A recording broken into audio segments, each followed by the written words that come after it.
পরম দয়াল পরম প্রেমময় শ্রী শ্রী শ্রী ঠাকুরের শ্রীপাদ পদ্মে আমার কোটি কোটি প্রণাম জানাই। জগজ্জনী শ্রী শ্রী বড়মা শ্রী চরণে কোটি কোটি প্রণাম জানাই। শ্রী শ্রী পিতৃদেবের চরণে কোটি কোটি প্রণাম জানাই। বর্তমান আচার্য দেবের চরণে কোটি কোটি প্রণাম জানাই। আর এই সৎসঙ্গের লিঙ্কে যেসব দাদারা মায়েরা রয়েছেন তাদের প্রতি প্রত্যেককেই আমার জয় গুরু শ্রদ্ধা ভক্তি ও প্রণাম জানাচ্ছি। প্রত্যেক ভাবে ঠাকুরের সঙ্গে সংযুক্ত হয়ে যে সৎসঙ্গ করেন, বিশেষ করে এই গান কীর্তন এসবগুলো মানুষের মধ্যে ঠাকুরকে নিয়ে চলার স্পৃহা জাগিয়ে চলেছে। এই জন্য আপনাদের সমস্ত লোকেরই কৃতজ্ঞতা জানাচ্ছি আমি।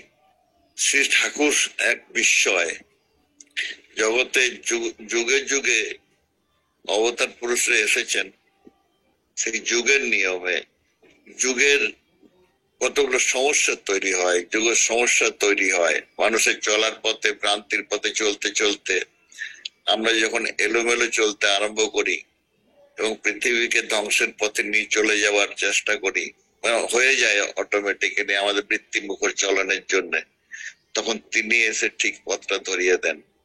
বহুবার প্রমাণিত হয়েছে। অনেকেই আমরা বলতে পারি মানুষ কি আবার ভগবান হয় নাকি?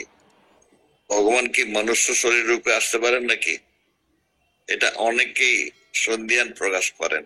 আমারও এককালে তাই ছিল। মানুষ গুরু, কুলগুরু তখন ছিল ব্যবস্থা, তিনি ভগবান তিনি দেবতা, এটা মানতে পারতাম না।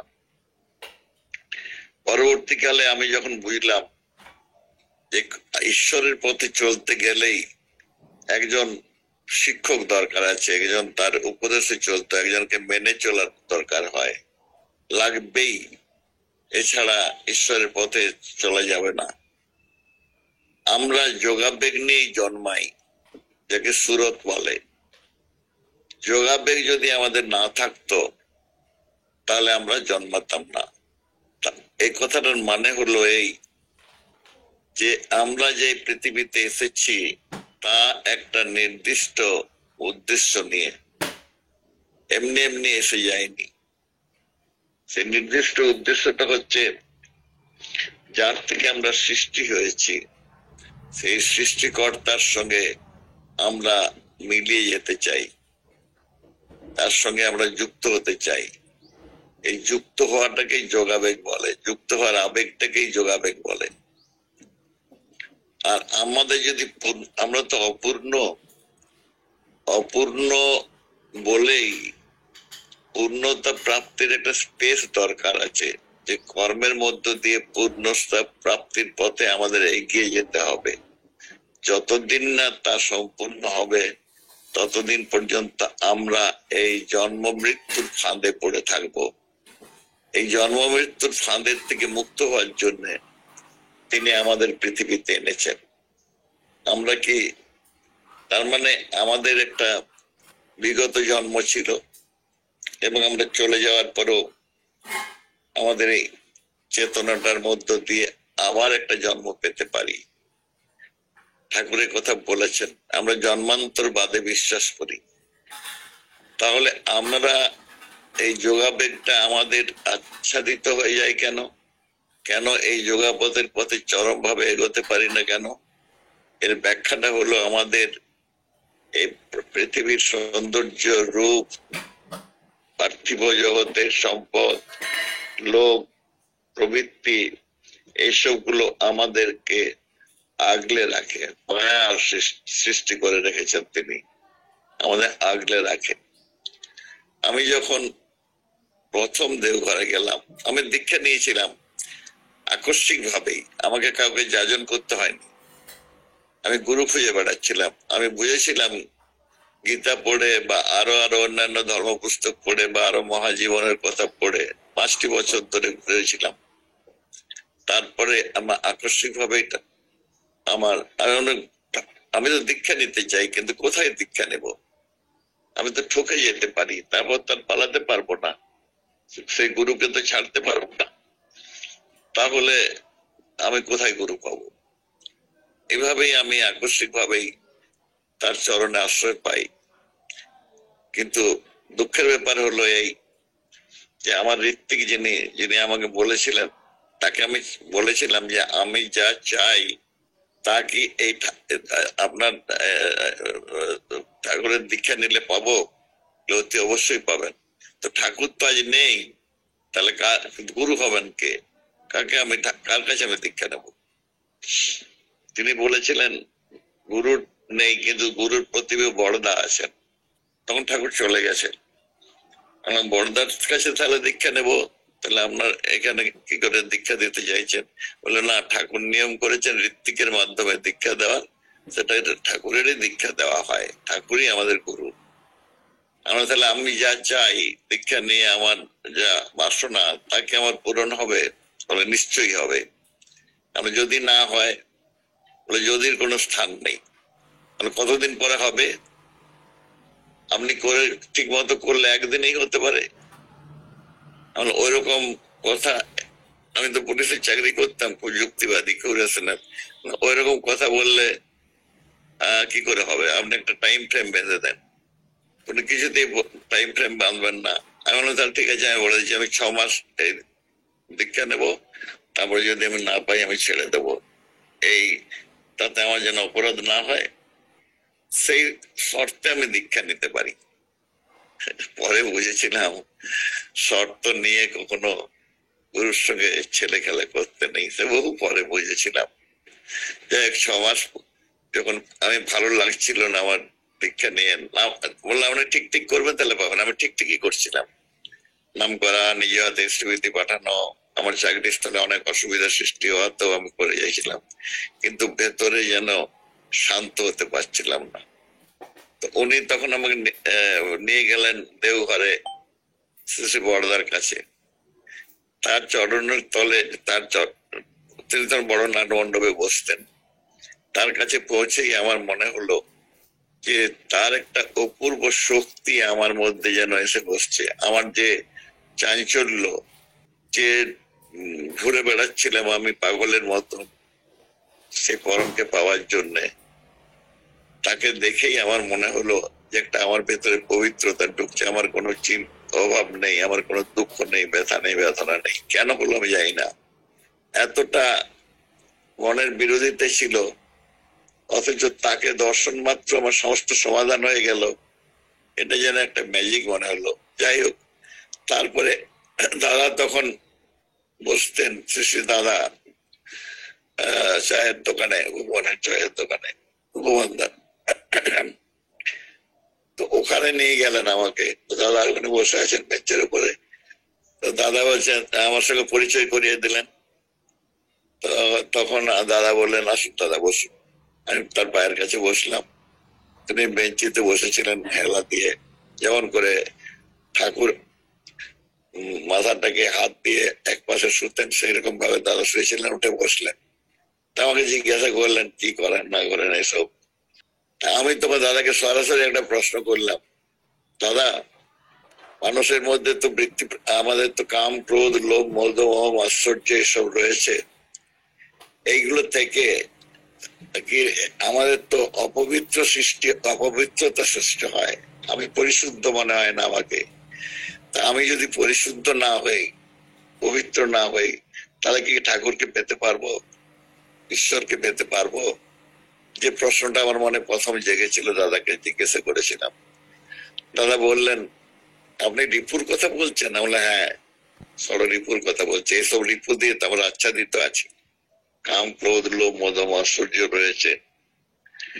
ঠাকুর বললেন যে একজন রাজা যে অন্য দেশ আক্রমণ করে, আক্রমণ করে সেই রাজ্যের যারা অধিবাসী বা সবাইকে কি হত্যা করে, সেই সেই জায়গাটাকে কি ধ্বংস করে দেয়?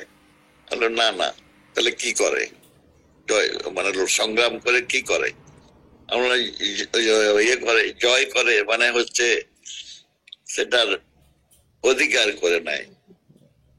সেটা অধিকার করে নেয় মানে, অধিকার মানে তার সেই যিনি বিজেতা তার কথা মতো চলতে থাকে সেই দেশ।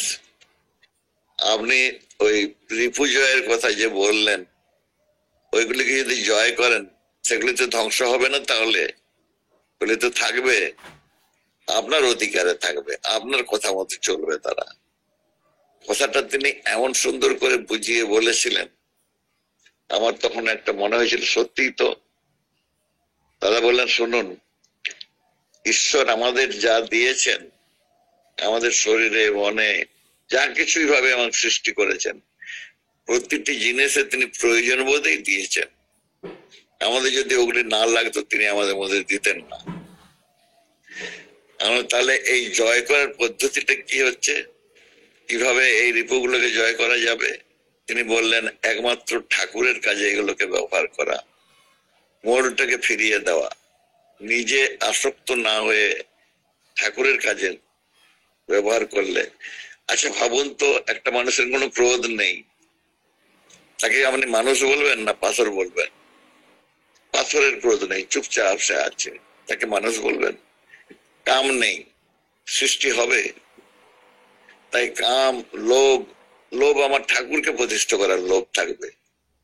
এটা যদি ইষ্টপথে পরিচালিত করা যায়, তখন সেগুলো সার্থকতা লাভ করে, এগুলিকে আমরা অস্ত্র হিসেবে ব্যবহার করতে পারি। তারপর তিনি আমাকে শ্রী পিতৃদেবের কাছে তার ঘরে পাঠিয়ে দিলেন। এইভাবেই আমি রয়ে গেলাম সৎসঙ্গ জগতে। তার অত্যন্ত ভালোবাসা পেয়েছি। 2 বছর 3 বছরের মধ্যে আমি যখন এসডিপিও কান্দি, তখন একটা গুরু ভাইও ছিল না। তিনি একদিন আমাকে পুরীতে গেছি, তখন পুরীতে অবস্থান করছেন। তিনি আমাকে বললেন, আমি প্রার্থনা জানালাম যে কাঁদিতে যদি একটা উৎসব করা যায় তাহলে ভালো হয়। হ্যাঁ, করো। কাঁদিতে উৎসব করতে এলাম, বহুকাল আগের কথা, 80-র দশকের কথা। উৎসব করতে গিয়ে দেখলাম যে টাকা নেই, পয়সা নেই, কিছু নেই, গুরু ভাই নেই, কেউ নেই।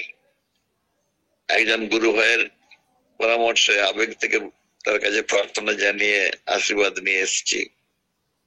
কিন্তু দেখলাম আমি একা, 2-1 জন মাত্র গুরু ভাই আছে, কিন্তু কিভাবে বহু গুরু ভাই মুর্শিদাবাদের থেকে বহু জায়গার থেকে এসে জড়ো হয়ে সে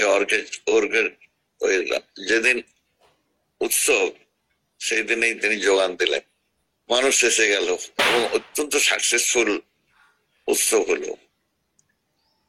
উৎসব হওয়ার পরে আমার নামে দরখাস্ত পড়লো, আমি পুলিশ অফিসার, আমি এইসব কীর্তন করে বেড়াচ্ছি, উৎসব করে বেড়াচ্ছি।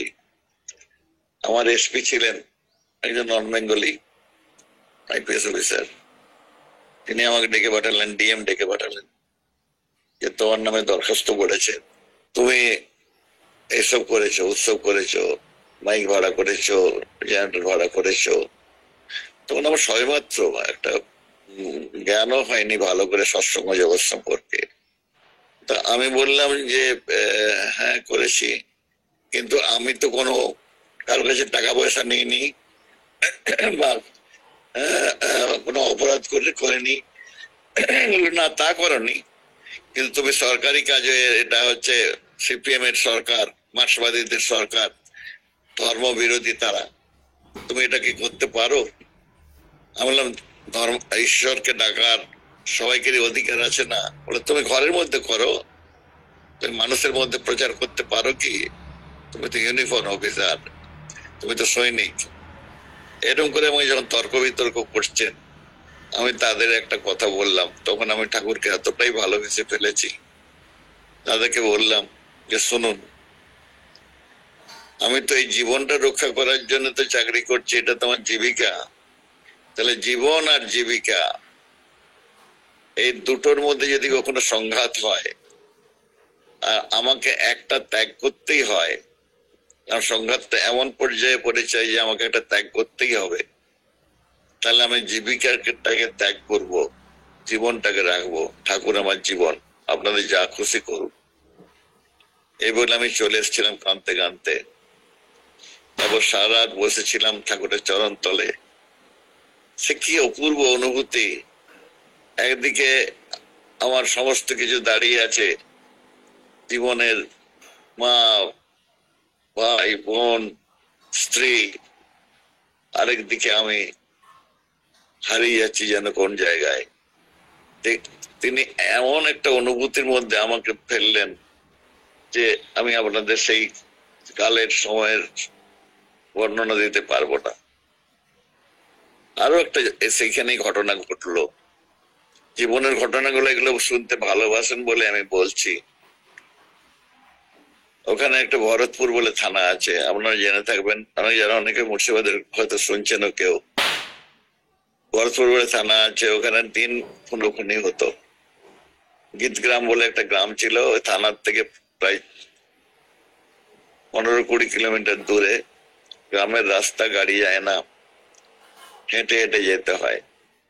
আমি থানা ভিজিট করতে গেছি, ইন্সপেকশন করতে গেছি থানা, দেখলাম এক গাদা এফআইআর হয়ে কেস হয়েছে মারামারির, অথচ একটা আসামি অ্যারেস্ট হয়নি। আমি বড়বাবুকে বললাম আপনারা এটা কি করেছেন, এতগুলো কেসের পর কেস হয়ে যাচ্ছে, আপনারা কাউকে আসামি ধরতে পারছেন না? বলে স্যার ওরা সিপিএম এর সবাই আসামি। সিপিএম হয়ে যেতে কি হয়েছে? আসামি আসামি, আসামির কোনো পরিচয় হয় নাকি? কোন পলিটিক্যাল, তখন এতটা রাজনীতির প্রকোপ আসেনি, আর আমারও তখন এত অভিজ্ঞতা হয়নি চাকরিতে। ঠিক আছে, আপনারা অ্যারেস্ট করবেন না, আমি যাব, চলুন আমার সঙ্গে। ওরে 3 জন ফোর্স নিয়ে আমি সেখানে গেলাম। যাওয়ার পরে সেই আসামি উপপ্রধান ছিল, কিবরিয়া বলে নাম ছিল, মুসলিম প্রধান গ্রাম। সে বিল দেওয়া গেট সে ভেঙে ঢোকা হলো, ও ও পিছনের দরজা দিয়ে পালিয়ে গেল। যাই হোক, কিছু লোককে ধরে নিয়ে আসা হলো যারা তার সঙ্গে যুক্ত ছিল মারামারিতে, খুনোখুনিতে। নিয়ে এসে থানায় রেখে আমি সকালবেলায় চলে এলাম। হঠাৎ টেলিফোন আসছে, এসপি আমার সঙ্গে কথা বলবেন, বহরমপুর থেকে। এসপি আমাকে বললেন যে তুমি এরকম কাল রাত্রে কোথায় কি করে এসছো? আমি বললাম হ্যাঁ, কাল আমি রেড করে এসেছি, ওখানে আসামি করে এসেছি। তিনি বললেন তুমি জানো ওখানে একটা মার্ডার হয়ে গেছে তোমাদের রেড করে আসার পরে?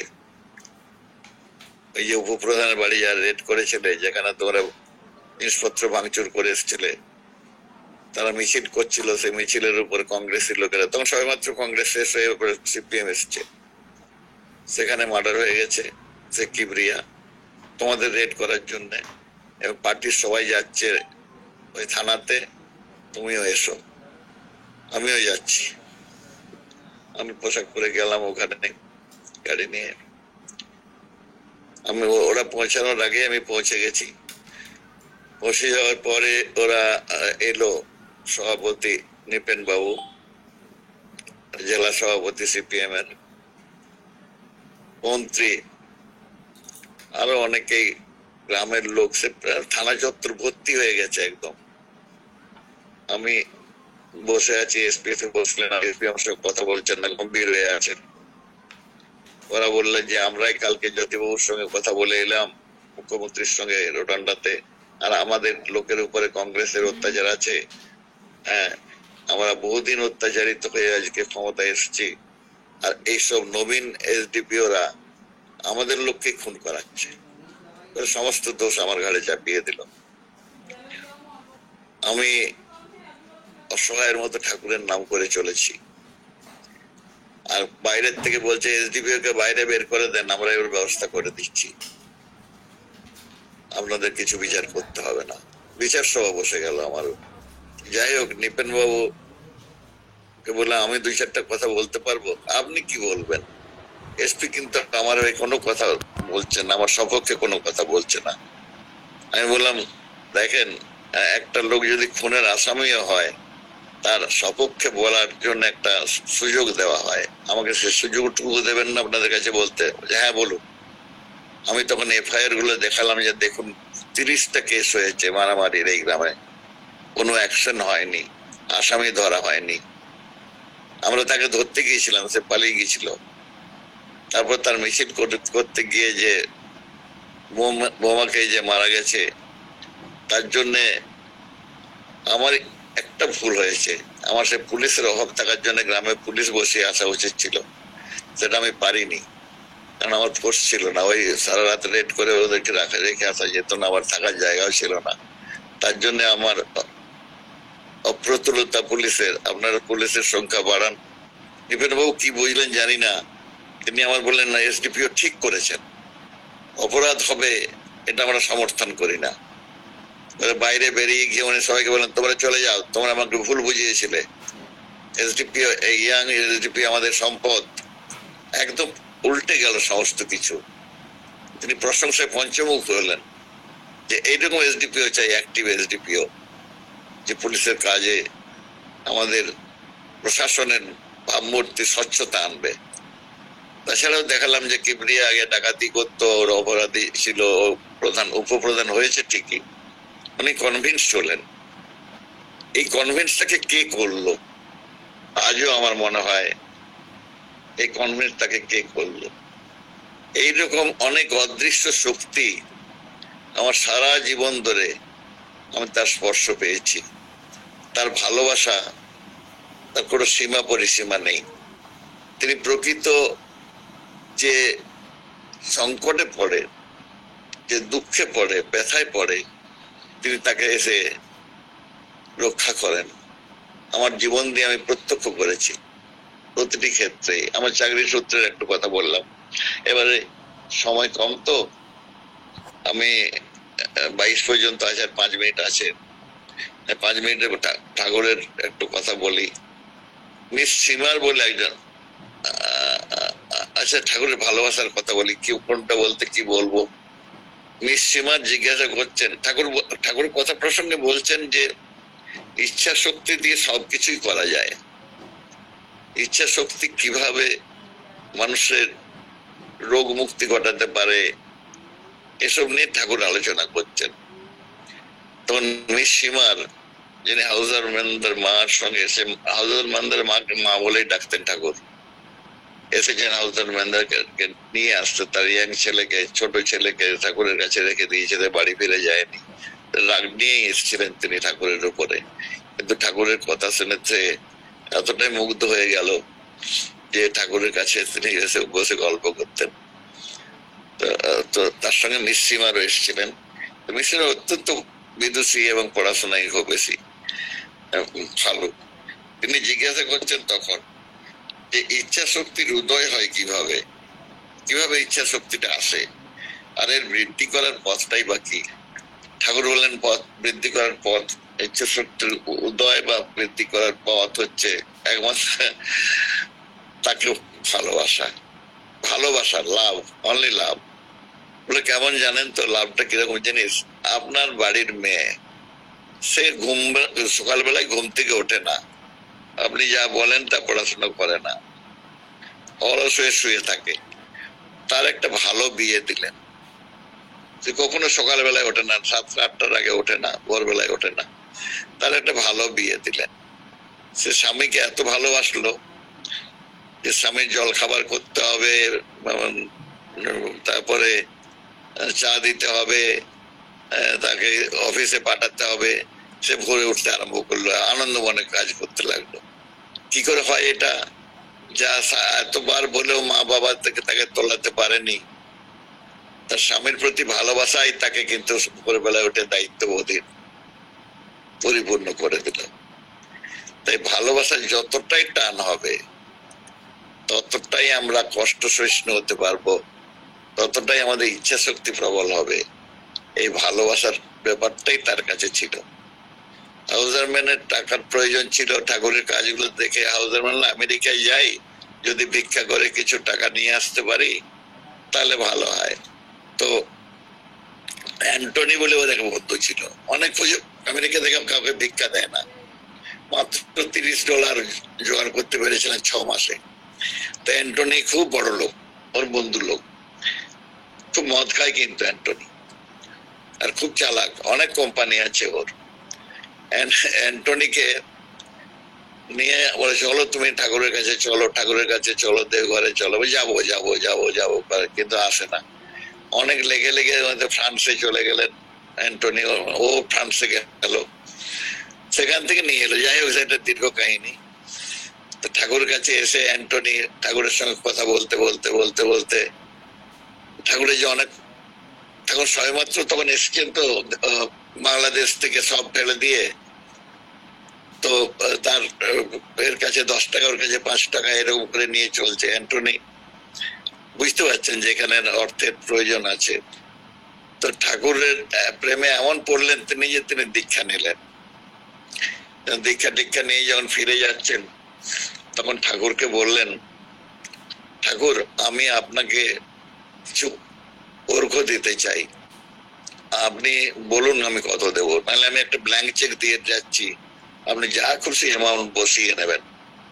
ঠাকুর অ্যান্টনি চলে যাচ্ছে ছলো ছলো নেত্রে, বলছেন আমি তো অর্থ চাই না অ্যান্টনি, আমি চাই আমার অ্যান্টনি ভালো থাকুক, সে ভালো থাকুক পরম পিতার কাছে আমি চাই, আমার তো অর্থের কোনো প্রয়োজন নেই।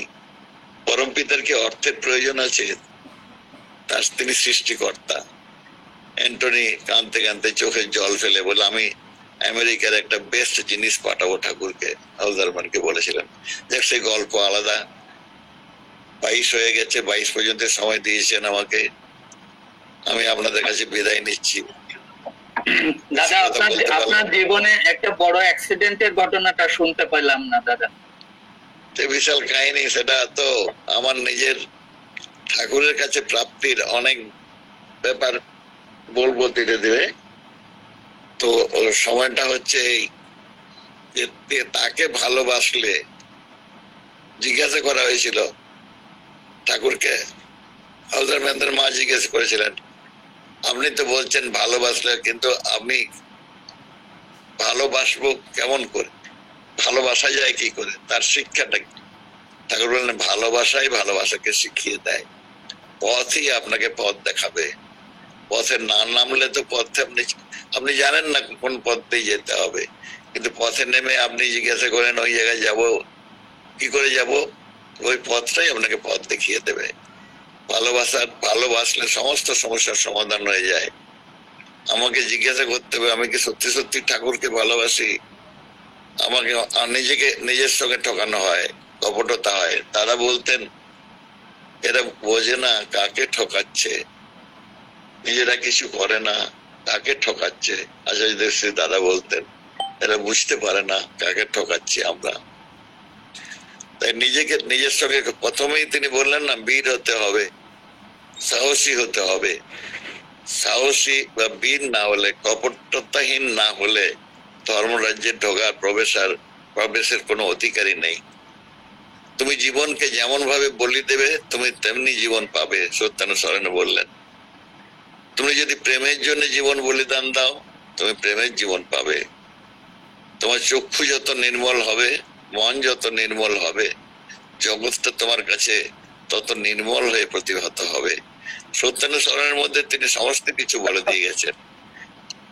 তাই মনকে নির্মল করার একমাত্র পথ হচ্ছে তার ভাবে ডুবে থাকা, তার নামের মধ্যে ডুবে থাকা, তার কর্মে যুক্ত হয়ে থাকা।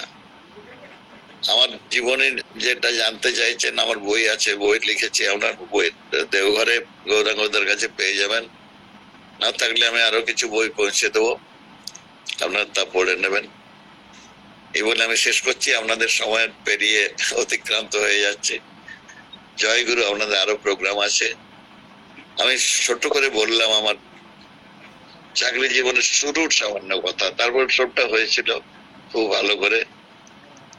তারপরে তিনি আমাকে ঋত্বিকের পাঞ্জা দিয়েছিলেন। সে অনেক কাহিনী, বিচিত্র আমার জীবন কাহিনী, আপনাদের সেটা আমি বলবো। হ্যাঁ, জয় গুরু সবাইকে। আমি তার কাছে প্রার্থনা জানাই আপনারা সকলের সুখে শান্তিতে দীর্ঘ জীবন লাভ করুন, রোগবিহীন দীর্ঘায়ু লাভ করে ঠাকুরের কাজ করে যান। জয় গুরু।